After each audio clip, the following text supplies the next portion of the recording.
ہمارے سر سے اترے ہوئے سمامے پر بیٹھو، تمہاری عزت تو جناب محمد رسول اللہ نے کی ہے تو ہم کیوں نہیں کریں گے؟ یہ ہمارے سردار ہیں، آؤ آؤ میرے پیارے ساتھیوں۔ شکل و صورتوں کی وجہ سے کسی کو عزت نہیں ملتی ہے، عزت تو عمل اور تقوی کی وجہ سے ملتی ہے۔ یہی بلال ہے کہ جن کے بارے میں اللہ کے نبی نے کہا تھا، بلال تم ایسا کون سا عمل کرتے ہو کہ میں نے جنت میں تمہارے جوتوں کی آواز سنی ہے؟ فرمایا اللہ کے رسول، اے اللہ کے نبی، میں جب بھی میرا وضو ٹوٹتا ہے تو میں دوبارہ وضو بنا لیتا ہوں، اور وضو بنانے کے بعد 2 4 6 8 رکعتیں ضرور پڑھ لیتا ہوں جتنی اللہ مجھے توفیق دیتا ہے۔ یہ بلال تھے جن کے لیے حضرت عمر اپنے سر سے پگڑی اتار کر زمین پر بچھا دیتے تھے اور کہتے تھے آؤ بلال بیٹھو، جس کی عزت جناب محمد رسول اللہ نے کی ہو اس کی عزت ہم کیوں نہیں کریں گے؟ میرے بھائیوں، کون نہیں جانتا خولہ بنت ثعلبہ کون سی عورت تھی؟ خولہ بنت ثعلبہ وہ بوڑھی عورت تھی کہ جن کی آخری عمر میں بڑھاپے میں ان کے شوہر اوس ابن صامت نے ان سے زہار کر لیا تھا۔ آپ نہیں سمجھ پائیں گے زہار کس کو کہتے ہیں، میں آپ کو تھوڑے سی سپیڈ کم کر کے بتاتا ہوں۔ ان کے پتی نے، اوس ابن صامت نے اپنی پتنی خولہ بنت ثعلبہ سے کہہ دیا تھا، انت علیہ کا زہر امی، آج کے بعد تو مجھ پر میری ماں کی طرح حرام ہو، یعنی جیسے میری ماں مجھ پر حرام ہے، آج کے بعد تو بھی مجھ پر حرام ہے، میں تجھے ہاتھ نہیں لگاؤں گا۔ کوئی پتنی سے اگر یہ جملہ کہہ دے تو اس کے لیے آج تو سزا ہے، لیکن جب اوس ابن صامت نے کہا تھا اس وقت سزا متعین نہیں ہوئی تھی۔ اس وقت اصول یہ تھا کہ اگر کسی نے اپنی بیوی کو اپنی ماں کی طرح کہہ دیا تو ماں ہی کی طرح اس کو ماننا پڑتا تھا، اب اس سے مل نہیں سکتا تھا۔ جیسے ماں کی خدمت کرتے تھے ویسی اس کی خدمت کرنا پڑے گی، اس کے پیر دباؤ، ماں کہہ دیا تو وہ ماں کی طرح اس کی سیوا کرو، یہ قانون تھا پہلے۔ تو خولہ بنت ثعلبہ نے کہا اوس ابن صامت سے، یہ تم نے کیا کیا؟ مجھے ماں کی طرح حرام کر لیا، اب میرے بچوں کا کیا ہوگا؟ رونے لگی، لیکن بندوق سے گولی جب نکل جائے تو پچھتانے سے کیا فائدہ؟ اب تیر سے کمان نکل چکا ہے، کمان سے تیر نکل چکا ہے، اب پچھتانے سے کیا فائدہ؟ لیکن اوس ابن صامت نے کہا جاؤ اے خولہ، اللہ کے رسول کے پاس جاؤ، شاید تمہارے لیے کوئی راستہ نکل جائے۔ خولہ اللہ کے نبی کے گھر میں آتی ہے، سنیے ذرا غور سے سنیے، خولہ اللہ کے رسول کے دروازے کو دستک دیتی ہے، مسجد نبی سے لگا ہوا حجرہ اللہ کے نبی کا، اللہ کے نبی نے دروازہ کھولا، سامنے خولہ کھڑی ہے، اندر آؤ، اندر لے گئے، کیا ہوا پوری بات بتائی۔ اے اللہ کے نبی ہمارے لیے راستہ نکالیے، میرے شوہر نے مجھے اپنے اوپر اپنی ماں کی طرح حرام کر لیا۔ اللہ کے نبی نے کہا اے خولہ جاؤ تم یہاں سے، میرا دماغ کیوں خراب کر رہی ہو؟ تمہارے لیے میرے پاس کوئی راستہ نہیں ہے، اے خولہ جاؤ، اب تو تم ان کے لیے ان کی ماں کی طرح ہو چکی ہو، اب تو ہمارے پاس بھی کوئی راستہ نہیں ہے۔ وہ ضد کرنے لگی، طلاق نہیں دیے میں کیسے ان کو چھوڑوں، صرف ماں ہی تو کہہ دیے کوئی راستہ تو نکالیے۔ اللہ کے نبی نے فرمایا کہ میرے پاس تمہارے لیے کوئی راستہ نہیں ہے۔ حدیث کے الفاظ تو یہ ہیں کہ اللہ کے نبی نے ان کو اٹھایا اور فرمایا خولہ تم کیوں ہم سے ضد کر رہی ہو؟ جب میں تمہارے لیے کوئی قانون نہیں بدل سکتا پھر مجھ سے ضد کرنا بیکار ہے، چلو یہ دروازہ کھلا ہے میں کھول دیتا ہوں، تم جاؤ، آج کے بعد تم اپنی ماں اپنے شوہر کے لیے ماں ہی کی طرح حرام ہو چکی ہو۔ اللہ کے رسول نے خولہ بنت ثعلبہ کے لیے دروازہ بند کر دیا، جاؤ، نہیں کوئی راستہ نہیں ہے، اور ان کو باہر کر کے دروازہ بند کر دیا۔ خولہ باہر نکلی لیکن سامنے مسجد نبوی کی چوکھٹ دیکھتی ہے، گھستی ہے اور مسجد نبوی کے دروازے پر پیر رکھتی ہے تو اللہ کے رسول کا دروازہ دیکھتی ہے، نبی کی چوکھٹ دیکھتی ہے، ایک طرف مسجد کو دیکھتی ہے، ایک طرف نبی کی چوکھٹ کو دیکھتی ہے، چہرے پہ مسکراہٹ آتی ہے خولہ بنت ثعلبہ کے، اور کیا کہتی ہے؟ اے محمد صلی اللہ علیہ وسلم، کہو زور سے صلی اللہ علیہ وسلم، اے محمد صلی اللہ علیہ وسلم، آپ کی چوکھٹ بند ہو گئی تو کیا ہوا؟ آپ کا دروازہ بند ہو گیا تو کیا ہوا؟ رب کا دروازہ تو کھلا ہے، رب کی چوکھٹ تو کھلی ہے۔ مسجد کے اندر جاتی ہے, کنویں سے پانی کھینچتی ہے, وضو بناتی ہے اور اسی مسجد نبوی میں 2 رکعت نماز پڑھتی ہے. اور 2 رکعت نماز پڑھنے کے بعد اس عورت نے, خولہ بنت ثعلبہ نے اپنے ہاتھ بلند کر لیے اور کہا اے اللہ, نبی کا دروازہ بند ہے لیکن تیرا دروازہ تو بند نہیں ہے. الہ العالمین, میرے شوہر نے مجھ سے زہار کر لیا ہے, اپنی ماں کی طرح حرام کر لیا ہے. بچوں کو پیار تو میں دے سکتی ہوں لیکن کھلانے پلانے کی ذمہ داری تو میرے شوہر کی ہے. اے اللہ, میرے لیے اور میرے ہسبینڈ کے درمیان کوئی راستہ نکال, میرے اور میرے پتی کے درمیان کوئی راستہ نکال. تیرے نبی کی چوکھٹ بند, تیرے نبی کا دروازہ بند, تیرے نبی نے راستے بند کر دیے, تیرا دروازہ کھلا ہے. میں تیری چوکھٹ پہ سر رکھتی ہوں, پیشانی رکھتی ہوں, ماتھا رکھتی ہوں. اے اللہ, میری فریاد سن لے. آسمان سے اللہ نے جبرائیل کو بھیجا. قرآن گواہ ہے, قد سمع اللہ قول التی تجادلک فی زوجہا وتشتکی الی اللہ. اللہ نے اس عورت کی فریاد سن لی جو آپ سے بحث کر رہی تھی, جو آپ سے تکرار کر رہی تھی اپنے شوہر کے بارے میں, اور مسجد کے کونے میں بیٹھ کر وہ تشتکی الی اللہ, اللہ سے گڑ گڑا رہی ہے, اللہ سے رو رہی ہے. آئے بزرگوں کی چوکھٹوں کو چومنے والوں, آئے مزاروں کی مٹیوں کو چاٹنے والوں, یہ محمد رسول اللہ کا دروازہ جب بند ہوتا ہے تب رب کا دروازہ کھلتا ہے. یہ رب کا دروازہ ہے, اللہ کے رسول کا دروازہ زندگی میں بند تھا. تو اس عورت نے کیا کہا, اے اللہ, محمد کی چوکھٹ بند ہو گئی تو کیا ہوا, تیری چوکھٹ تو کھلی ہے, تیرا دروازہ تو کھلا ہے. جب سارے دروازے بند ہو جاتے ہیں تب اللہ کا دروازہ کھلتا ہے. میرے پیارے ساتھیوں, وہ عورت آئی, اللہ نے اس کی دعا سنی اور محمد رسول اللہ کے پاس پیغام بھیجا.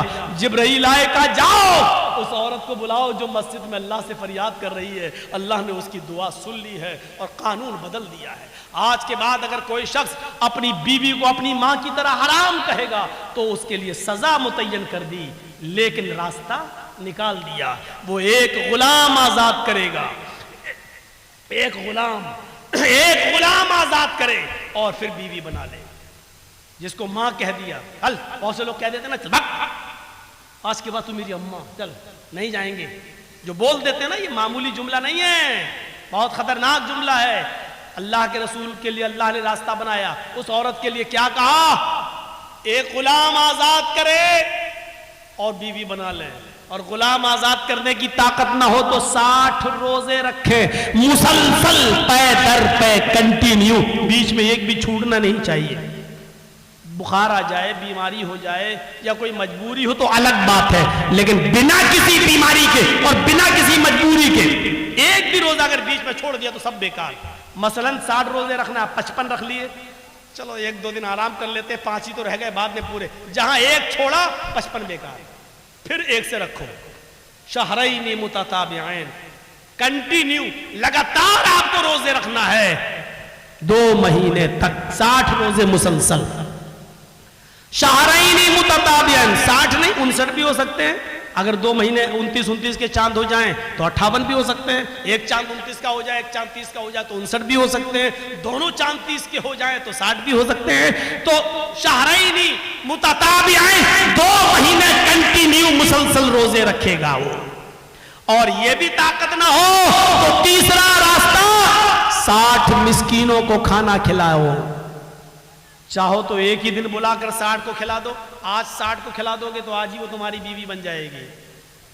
ایک ایک کر کے 60 دن کھلاؤ گے تو 60, جب تک 60 پورے کھا نہیں لیں گے تب تک وہ تمہاری بیوی نہیں بنے گی. یہ تمہاری سہولت کے اوپر ہے. چاہو تو ایک ایک کر کے 60 دن کھلاؤ, یا 60 فقیروں کو ایک دن بلا کے کھانا کھلاؤ, یا 10 کر کے 6 دن کھلا لو. یہ آپ کی سہولت کے اوپر ہے. جب تک 60 مسکین پورے کھانا کھا نہیں لیں گے آپ اپنی بیوی سے بیوی کی طرح مل نہیں سکتے ہیں. وہ تمہاری بیوی بن جائے گی.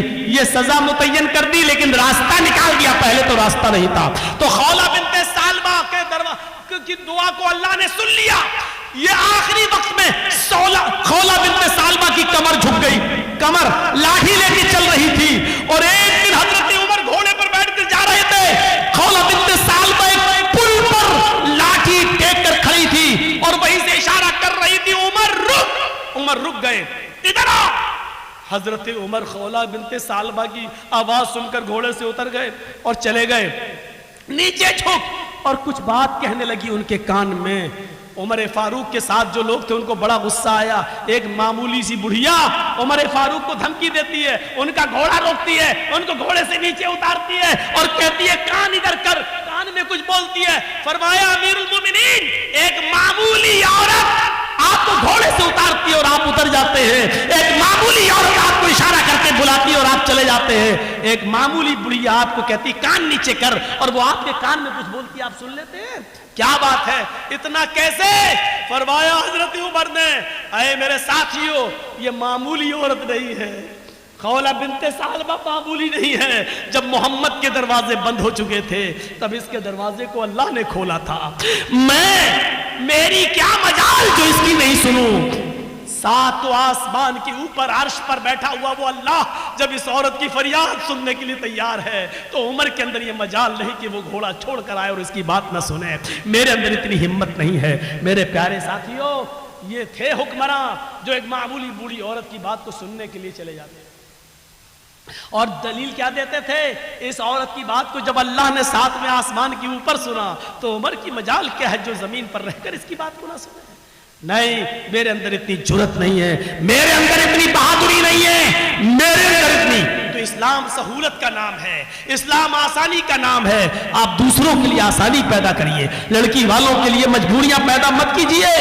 آپ کو معلوم ہوگا کہ ایک صحابی آئے، اس سے زیادہ آسانی کیا ہوگی؟ ایک صحابی آئے، اللہ کے رسول میں تو ہلاک ہو گیا۔ سنو، بڑی ہنسی آئے گی آپ کو یہ واقعہ سن کر، آئے اللہ کے رسول میں تو برباد ہو گیا۔ آپ نے کہا کیا ہوا؟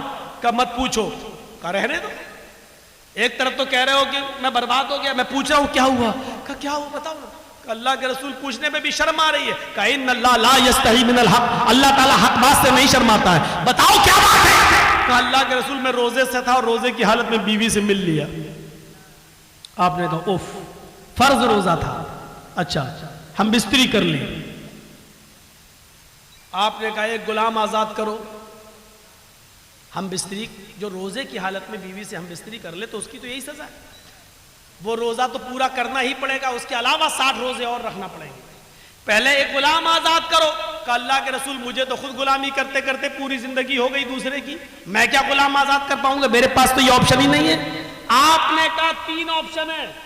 پہلا آپشن غلام آزاد کرو، کہنے لگا نہیں کر پائیں گے، میرے پاس طاقت نہیں ہے۔ آپ نے کہا 60 روزے رکھو مسلسل پے در پے کنٹینیو، کہنے لگا اللہ کے رسول 60 روزے، 60 کہاں؟ کہ ایک روزہ میں تو یہ حالت ہے کہ بیوی سے مل لیا، صبر نہیں ہوا۔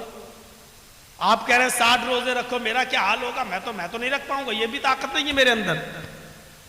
اور کمزور آدمی رمضان کے روزے تو بڑی مشکل سے رکھ پاتا ہوں، اس کے علاوہ 60 روزے اور میں کیسے رکھ پاؤں گا؟ آپ نے کہا پھر تیسرا ایک اور آپشن ہے تمہارے لیے۔ کہا کیا؟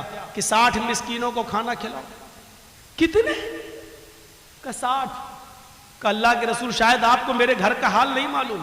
آپ نے کہا تم نے کبھی بتایا ہی نہیں تو معلوم کیا ہوگا؟ کہ اللہ کے نبی صبح اگر مجھے کھانے کو مل جائے تو شام کو بھوکا سوتا ہوں، اور شام کو مل جائے تو صبح بھوکا اٹھتا ہوں، پھر صبح نہیں ملتا۔ میرے گھر میں 2 ٹائم کا کھانا نہیں بنتا، میں 60 مسکینوں کو کھانا کہاں سے کھلاؤں؟ آپ نے کہا رکو، اچھا 3 آپشن تمہارے پاس، تینوں نہیں ہے؟ کہاں؟ دیکھیے پھر بھی راستہ نکالا۔ کہا کیا؟ رکو، نماز کا ٹائم ہوا، آپ نے لوگوں سے کہا اپنے بھائی کی مدد کرو، اس کو غریبوں میں کچھ دینا ہے، مسکین ہے، خود غریب آدمی ہے۔ اچھا اب چندہ ہوا اس کے لیے۔ کھجور ہی اس زمانے میں چلتا تھا، کوئی 2 کھجور لایا، کوئی 5 لایا، کوئی 10 لایا، اور ظہر سے عصر تک چندہ ہوتا رہا، پورا 10 کلو کا ایک ٹوکرا بھر گیا کھجور کا۔ اتنا بڑا ٹوکرا بھر گیا، آپ نے اس ٹوکرے کو اٹھا کر اس کو دیا، لے پکڑ، تمہارے بھائیوں نے تمہاری مدد کی ہے، جاؤ یہ کھجور اپنے گاؤں میں لے جاؤ، اپنے قبیلے میں سب غریبوں میں دے دینا، انہی کو بانٹ دینا، تمہارا کفارہ ادا ہو جائے گا، تمہاری غلطی مٹ جائے گی، جاؤ یہ غریبوں میں تقسیم کر دینا۔ کہنے لگا اللہ کے رسول کہاں اس کو بانٹوں؟ کہا اپنے گاؤں میں۔ کس میں بانٹوں؟ کہا غریبوں میں۔ کہتا اللہ کی قسم پورے گاؤں میں مجھ سے زیادہ غریب کوئی ہے ہی نہیں۔ یہ دیکھیے، اے اللہ کے رسول پورا گاؤں آپ دیکھ لیجئے، میرا پورا قبیلہ، میرے پورے گاؤں پورے قبیلے میں مجھ سے زیادہ غریب کوئی ہے ہی نہیں۔ یہ سن کر اللہ کے رسول کی بھی ہنسی نکل گئی۔ کیا کہہ رہا پورے گاؤں میں تم سے زیادہ غریب کوئی نہیں؟ کہا نہیں، تو جاؤ تم خود ہی لے جاؤ، خود کھا لینا، اپنی بیویوں بچوں کو کھلا دینا، تمہارا کفارہ ادا ہو جائے گا۔ یہ آسانی، جرم بھی کیا، آپشن بھی نہیں ہے تینوں میں سے کوئی ایک، چندہ بھی ہوا اس کے لیے، اور اللہ کے رسول نے کہا جاؤ غریبوں میں بانٹ دینا، تو کہتا مجھ سے زیادہ غریب کوئی ہے ہی نہیں، تو آپ نے کہا تم ہی کھا لینا جاؤ اور اپنی بیوی بچوں کو کھلا دو، کفارہ ادا ہو جائے گا۔ یہ لیجئے، یہ آسانی ہے، آسانی، اس سے زیادہ سہولت اور کہاں ملے گی؟ اس لیے انسانیت سیکھو، انسانیت کا سب سے بڑا علم بردار کوئی مذہب ہے تو اسلام ہے۔ آپ بتائیے یہ تعلیم کہاں ملے گی؟ وَلَا تَسُبُّ الَّذِينَ يَدْعُونَ مِن دُونِ اللَّهِ فَيَسُبُّ اللَّهَ عَدْوًا بِغَيْرِ عِلْمٍ۔ یہ کہاں ملے گی تمہیں تعلیم؟